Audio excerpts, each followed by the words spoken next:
options. In the last class, we talked about the futures market.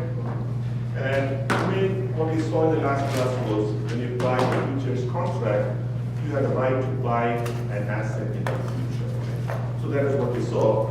But you also have an obligation. So what that means is sometimes prices may not go the way you expected. So especially, let's say you have the right to buy something, an asset, and the price goes down, it's not very good for you. So that is one of the problems with the futures market or when you buy a futures contract, and that is you have the right, but you also have an obligation. So in the case of the options market, the big difference is it's very similar to the futures contract. You have the right to buy the underlying asset, but the big difference is you do not have an obligation. So what that means is sometimes if prices don't go the way you expected, you can always walk away. So that is the basic difference when you compare the futures market with the options market. And mainly because of that, you also find a significant difference between the futures contract and the options contract, and that is when you buy a futures contract, initially you pay nothing. So the initial value of a futures contract is zero. The only thing you have to do is post some money in the margin account. On the other hand, when you buy an options contract, you always pay a price, and that is the options premium. So there, the option price, that's typically referred to as the option premium. Just want to know like some differences between the future market and the option market in terms of the risk you get, Okay. daily risk. So I think, like I told you before, we'll talk more about that in the graph and so on. But in the case of the futures market, you can make money if it goes up, but you can also lose the same amount if it goes down. So the risk is symmetrical. Okay? On the upside, if you go, you make money, but on the downside, you have the chance of losing an equal amount of money. On the other hand, in the case of the options market, it is not symmetrical. So what that means is that as it goes up, you can make profits, but if it goes down, the most you lose is what you paid for the option. So that is the options premium. So for example, here, in the examples that we talk about, the option price, the option premium is 2 cents, which means that the most you can lose is the 2 cents. So that is the big difference.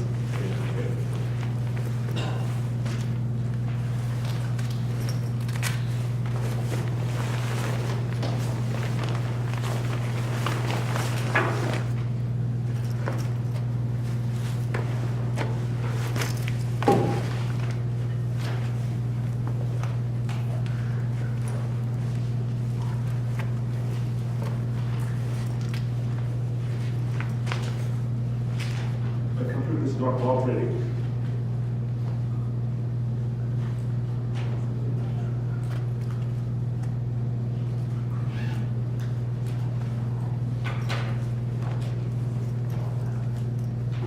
Yeah. Why does it look like that? Why is it just a flag? That's why I just want to make sure I see the screen. Otherwise, I don't see the screen.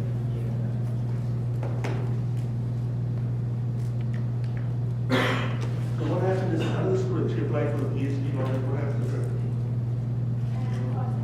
Yeah. No? Yeah.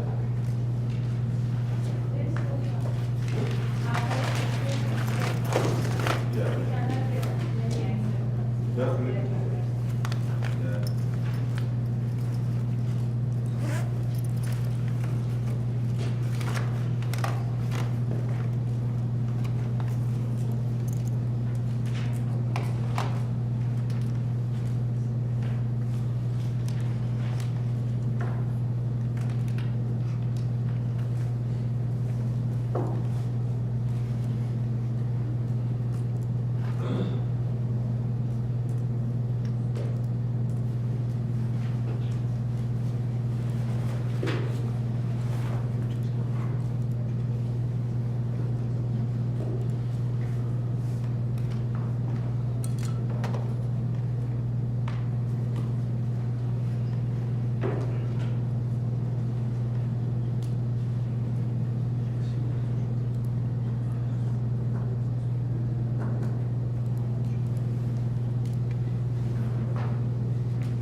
sorry about the delay.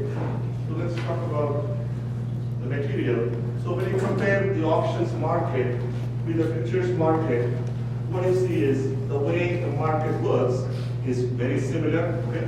In the case of the futures market, the place you go to trade, that is the Chicago Mercantile Exchange, or the CME. In the case of the options exchange is CBOE, the Chicago Board Options Exchange. It is the place where most of the trading takes place, but you also have the regional markets. And in the case of the options market, that is referred to as an over-the-counter market. So especially, I think there's a video that looks at the history of the options market, and it shows how the transactions take place. So at least some time back, they used to use the hands and so on, hand signals to do the trading. So now, when we talk about the options, typically there are two types of options. One is the call option. And when you talk about a call option, it gives you the right to buy the currency at a designated price. So basically, just like the futures market, you have the right to buy the asset at a specific price. Here also, when you buy the call option, you have the right to buy the underlying asset. So for us, that is foreign currency at a specific price, and that is referred to as the strike price. And why do we buy the call option? So one of the reasons why we buy the call option is because we are hoping that the price goes up and we can profit from the option. Now, the buyer of the options pays a premium. So what that means is that typically you have to pay a price to buy the call option. So that price, that is referred to as the option premium. Now, the last part, at the money, in the money, and out the money, I just want to use an example. I want to use the board to show what that means. Okay? So we'll go to that very soon. Now, what about the value of a call? So if you talk about how much you make when you buy a call, this is what it says. The value of the call is given by the maximum of 0 and the difference between the current price and the strike price. So again, we'll talk about that with a numerical example. Now, when you talk about the value of the call, if you include the call price, this tells you how much we make. Now, as far as this course is concerned, you definitely want to make sure you have that, you understand that, and also for the exam, you can bring a one-page formula sheet. You definitely want to make sure you include that.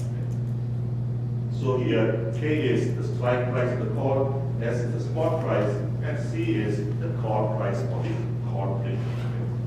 Now, what are the factors that affect the option price or the option premium? And in this case, the 6 factors are, one is the spot price. Okay? So basically there, we are talking about today's price, today's exchange rate. The second is the strike price of the option. So K stands for the strike price of the option. The other things are the time, so how long it takes to expire. The fourth variable is the potential variability of the currency. So basically there, usually in finance, when you talk about the variability, you talk about the standard deviation or the variance. And here, we are talking about the standard deviation of the exchange rates, okay, how volatile they are. The fifth factor is the risk-free rate in the US. Okay, so here, we are talking about the risk-free rate in the US. And the last factor is the risk-free rate in the foreign country. So whatever the country is, we are talking about all these factors enter into the model. And basically here, what we are really talking about is that we are talking about the Black-Scholes option pricing model, and typically that is the most common pricing model used to price options. So that would be foreign currency, that would be stock, and so on. So these are the 6 factors that enter into the Black-Scholes option pricing model. Now, as far as we are concerned, what are some of the uses of currency options for firms? So first is using call options to hedge payables. So suppose you are a US firm, you are importing something from Europe or from China and so on, you can buy call options on the foreign currency, so that way you are locking in the exchange rate. Okay? So that's what we are doing here, using call options to hedge payables. Okay? The second one is using call options to hedge project bidding. So again, you could be a US company, you're trying to get a contract for a big project, let's say in Europe. And in this case, you don't have the project. If you get it, you need the foreign currency. If you don't get it, you don't want to take too much risk. And in this case, by using the call option, it gives you more flexibility. So if things work out and the exchange rate goes up, you can exercise any currency. Otherwise, you can walk away. The most you can use the call price or the call premium. So that's one of the reasons why you want to use the call options when compared to a futures contract. Using call options to hedge target bidding. Now, we're not talking about currency options, but typically, let's say you are somebody, you want to buy a company. Okay, so recently there was a news where we had, I think one of the company's name was Actavis. They were trying to buy another international company based in Ireland that was a medical devices company. And usually what happens is that, let's say you want to take over a company, you will not tell everybody out there, I'm going to do this. So usually what happens is that you try to buy as many shares as possible of the target company. And the government says that I think the most you can buy is 5%. Once you reach 5%, you have to announce your intentions. So basically here, your intention will be you want to take over the company. Now the problem is that as soon as you make the announcement, the price of the target company will go up because people know that this is a target company, and especially when there are perhaps one more company out there trying to buy the same company, it's going to go up even more. So that is the problem here. So usually people try to keep quiet, people try to buy as many shares as possible, and perhaps they can also use call options to protect themselves against an increase in the price. Now in the case of the company we're going to talk about, I was just referring to, there were two bidders. One of them was, there's a hedge fund manager called Ackerman. And Ackerman, I think he still has a big share, a large number of shares in Burger King. And he has done, some acquisitions that have been successful. He has also bought a lot of shares in JCPenney, that was a failure. But in this case, he tried to take over this company in Ireland for a long time, but this target company did not want to get acquired by Ackerman. And what they did was they approached another medical company, which basically made an offer and bought the target. Now the good thing is that as far as Ackerman is concerned, he lost, but because of his options, he made around $2.5 billion.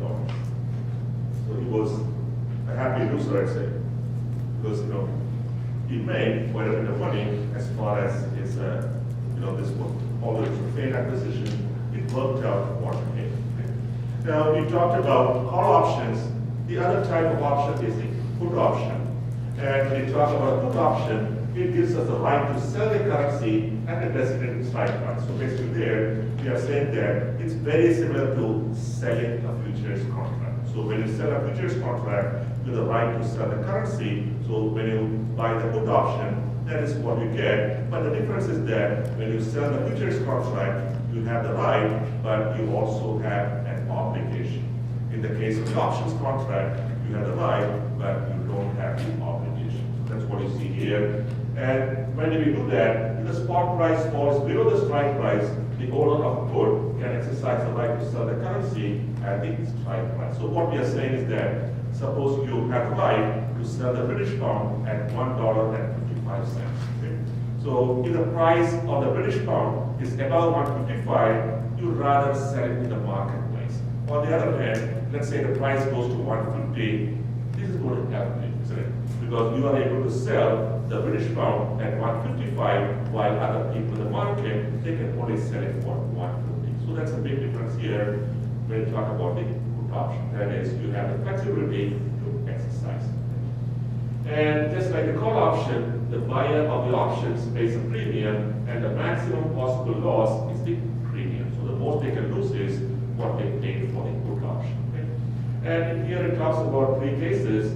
The spot rate is lower than the strike price, the option is in the money, the spot rate is equal to the strike price, the option is at the money, and the last one is if the spot rate is greater than the strike price, the option is not the money. So again, I want to go to an example, a numerical example, and talk about these three cases. Okay? Now, what about a put option? How much do you make when you exercise the put? That is given by maximum of 0 and the strike price minus the spot price. So when you compare with the call option, what we find is for the call option that was the maximum of 0 and the difference between the stock price and the strike price. Sorry, the spot exchange rate and the strike price, but here that would be the strike price minus the spot exchange rate. Now, what are the factors that affect put option prices? The same factors we talked about with reference to the call option. So these are the spot exchange rate, the strike price, the time, the standard deviation exchange rates, the risk-free rate in the US, and the risk-free rate in the foreign countries. So the same variables we talked about, they also affect the food prices. Now, what we want to do is, I think it's a lot easier. We want to look at the call, what happens to call values and what happens to food values. We can look at that in a couple of ways. We can talk about the formula. We can also talk about the numerical numbers. And the third is we can look at these figures that perhaps explains things in another way. So here, what we have is the first one. It talks about the call option. Okay? It tells you this is referred to as the payoff diagram. And before we do that, I think we want to talk about the three things: add the money, out of the money, and so on. So what we see here is that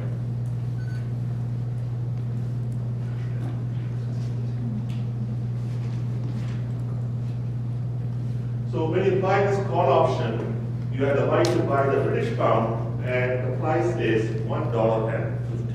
Okay, so the strike price of the option is $1.50, and the premium is 2 cents. So what that means is that you pay 2 cents for this call, and it gives you the right to buy the British pound at $1.50. So 150 is what you have. Okay? And if you look at the formula, what we said was, what you get here is the maximum of 0 and the difference between the spot exchange rate minus the strike price minus the call premium. So this is what we said as far as the payoff is concerned. So this is like the formula.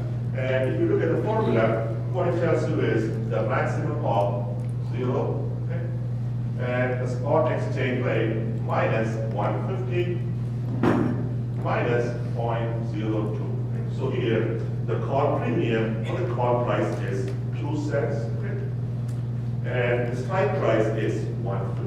Okay. So that's what we had. So based upon the formula, we can talk about the three cases. Okay. So the three cases are what happens when the exchange rate is 150, what happens if the exchange rate is below 150, and what happens if the exchange rate is above 150. Okay. So when the exchange rate is at 150, okay, so what that tells you is that call option is at the money. So at the money means, in this case, exchange rate is, okay, here, that option is said to be at the money. So that is the first definition that we talked about. So here, at the money means that the stock price, in this case, the spot exchange rate, is the same as the strike price. So basically here, you are indifferent. You don't care whether you want to exercise this or whether you buy it in the market. Now the second case is where, let's say, the spot exchange rate is below 150. So what we are saying is that the exchange rate at the time is below 150. So for example, the exchange rate is 148. If the exchange rate is 148, you will not exercise the call option. It doesn't make any sense because you have to pay 150 to buy the British pound. You can go to the market, you only pay 148. So that's the reason why, in this case, you will not exercise the option. And in this case, we say that the option is out of the money.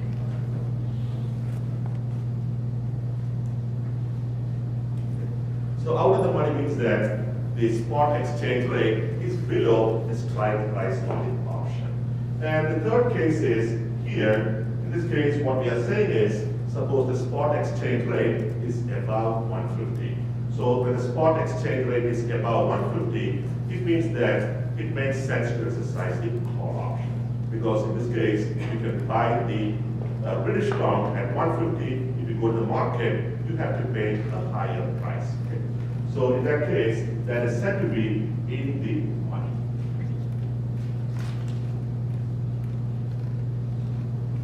So these are the three definitions. Okay, basically here, the first one is at the money. At the money means that the spot exchange rate is the same as the strike price.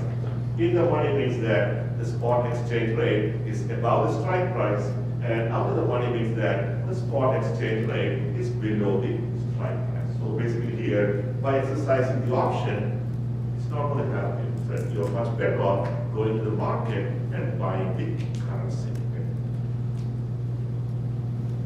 Now we can do the same definitions for the put option. So when you talk about a put option,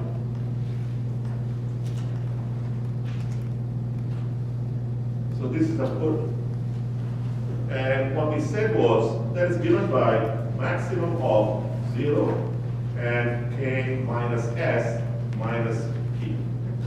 So here K stands for strike price, S stands for the spot exchange rate, and P stands for the put premium.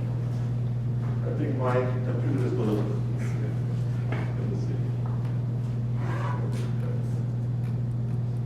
So in our example, it's 150 and the premium is 2 cents. So for us, that is, K is 150 and this is 0.02.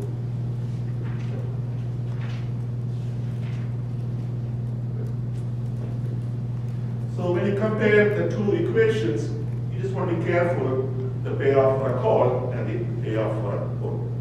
And what you see here is that when you buy this put option, you have the right to sell the British pound at 150. That's what it tells you, that's what it gives you. It gives you the right to sell the British pound at 150. So if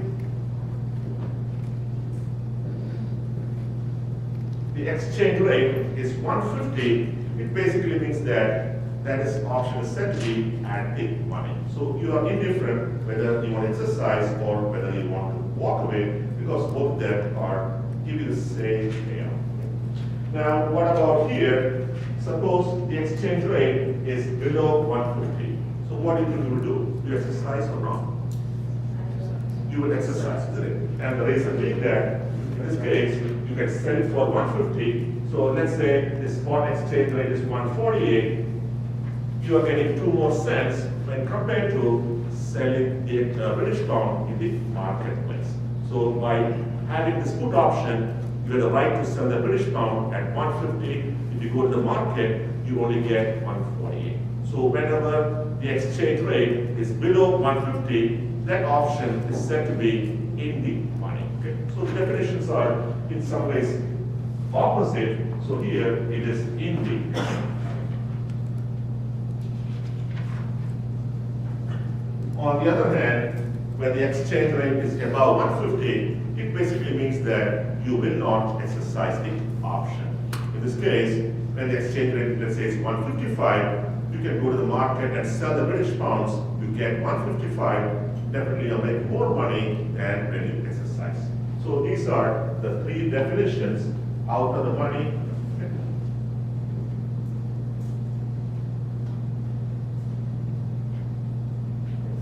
At the money and in the money.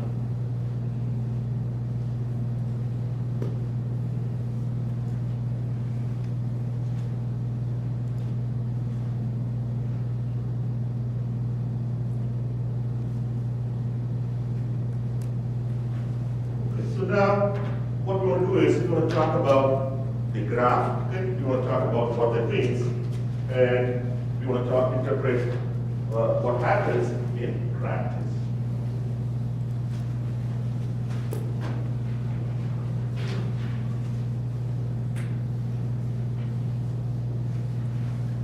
So if you look at the formula, based upon what we talked about, what it tells you is the payoff for the call is given by maximum of 0 and the spot exchange rate minus the strike price minus the call premium. Okay? So here, what we want to see is, we want to look at the payoff, and in the case of payoff, what we have is, we have the exchange rate here, and we have the profit or loss. Okay? So how much you make on the option. So that's what we have here when we talk about the payoff diagram. And essentially, what we are doing here is that we are seeing what happens at the end.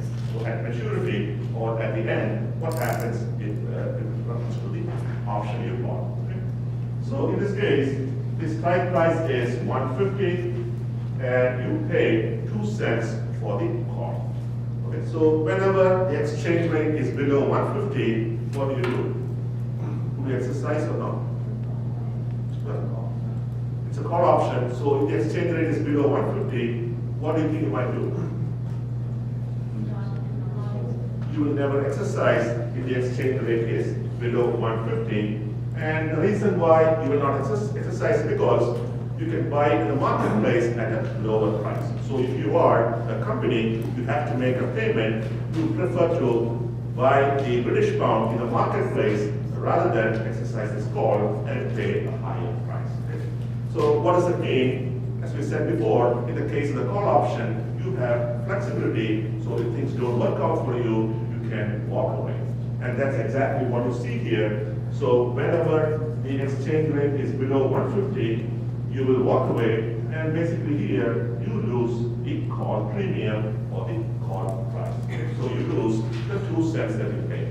So whenever the exchange rate is below 150, that's mean K is less than S, right? K is greater than this, yeah. So if you look at the formula, what it tells you is, okay, so here, okay, the strike price is 150, okay? And the exchange rate, let's say, is 145, so K is greater than S.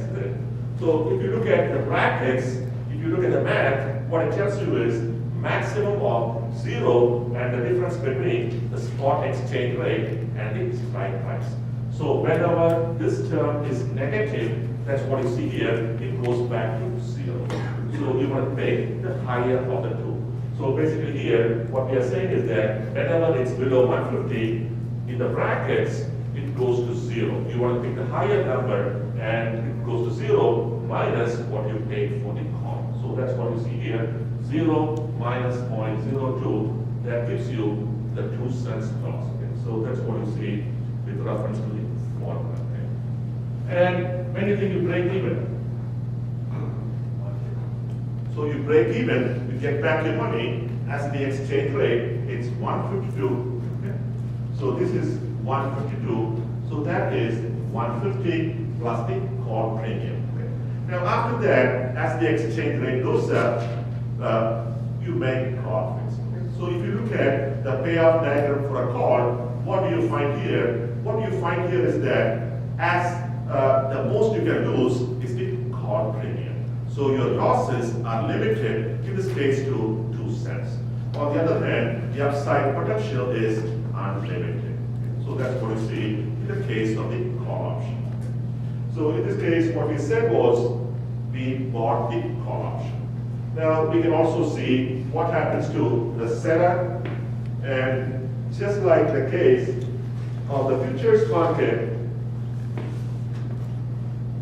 what you see here is that, okay, as far as the seller is concerned,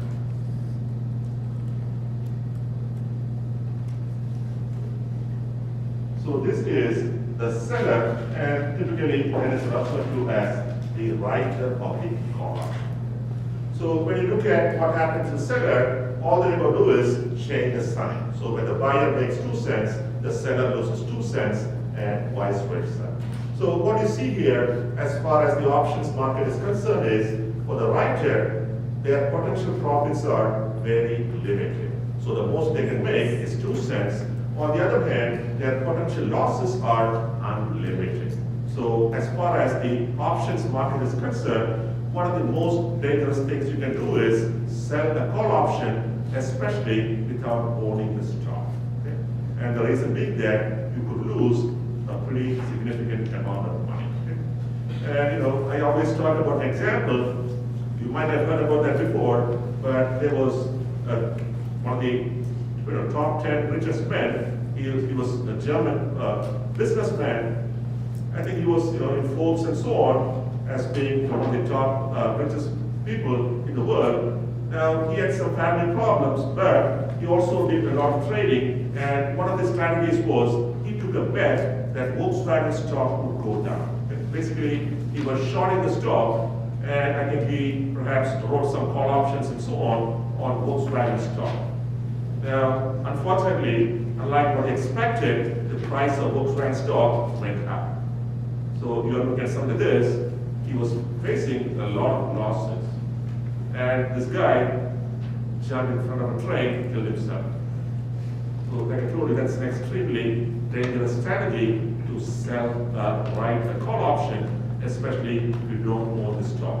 Again, I think if you look at one of the James Bond movies, I forgot the name of that, the first scene that you have a plane coming to the airport and one guy coming with a truck to hit the plane.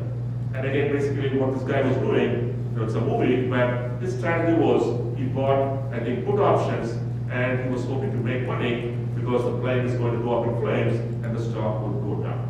So that's, again, that was, some of the strategies. But, on a more serious note, again, if you look at September 11, 2001, the day before that happened, there was a lot of options activity. So a lot of people were shorting the market and so on because they already had news that this is going to happen. I don't know what happened to the investigation, but again, that was something that happened. So you always see that whenever there is some rumor, that type of activity will take place. Another example would be, let's say a merger is going to go through. So if the merger is going to go through, you're not supposed to tell people about that. But again, chances are, you might have a friend who works in the business, you tell him that. So again, what you see is that the government, the SEC and so on, they tend to look at options activity. So they want to see what is happening. Are people trading on this type of rumor and so on. That's a very common thing that the government does. So we talked about the call options, and this basically tells you the payoff diagram when you buy a call option. Now I want to talk about the put option.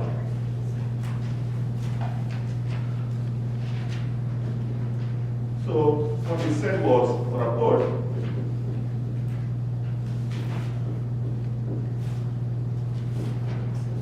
so this is the formula for the put option.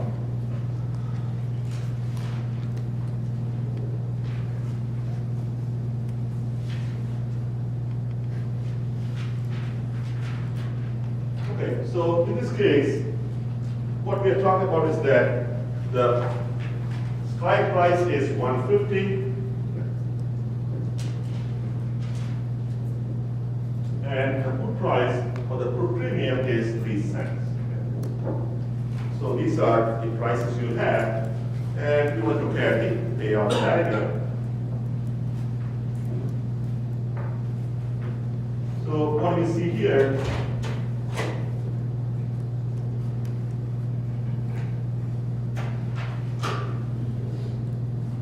so whenever the spot exchange rate, so this is 150, and what we are saying is that whenever the spot exchange rate is above 150, so let's say it's 155 as an example. In this case, if you look at the math, this becomes a negative number. Okay? So at a price of 155, what you see in brackets is a negative number, so it goes back to 0. So that's one way to look at that. Another way to look at that is to say that whenever the exchange rate is above 150, you will not exercise the put option. And the reason being that you can sell in the market, you can get a higher price for the British pound. So you walk away. In that case, you lose the premium. So here, the premium you paid is 3 cents. You're going to lose that. Okay? So when do you think you break even here? What do you think? So basically here, as it goes down, you make profits. So the break even would be 150 minus the 3 cents. So 147 would be the break even. Okay? And after that, it starts going up. So what is the most you can make? 147, is it? Because if you look at the formula, in theory at least, the worst let's say net inflow is 0. So for a stock, it's more practical, but let's say it goes to a penny, in that case, we might make 140, 150 minus 1 cent, 149 minus 3, 146. Yeah. So that's pretty much what you might find most of the time. But in theory, the most you can make is 147. Okay? So that is the payoff for a put option. And if you look at the seller or the writer, it's again going to be the mirror image. So it's going to be 3 cents. And as it goes down, you lose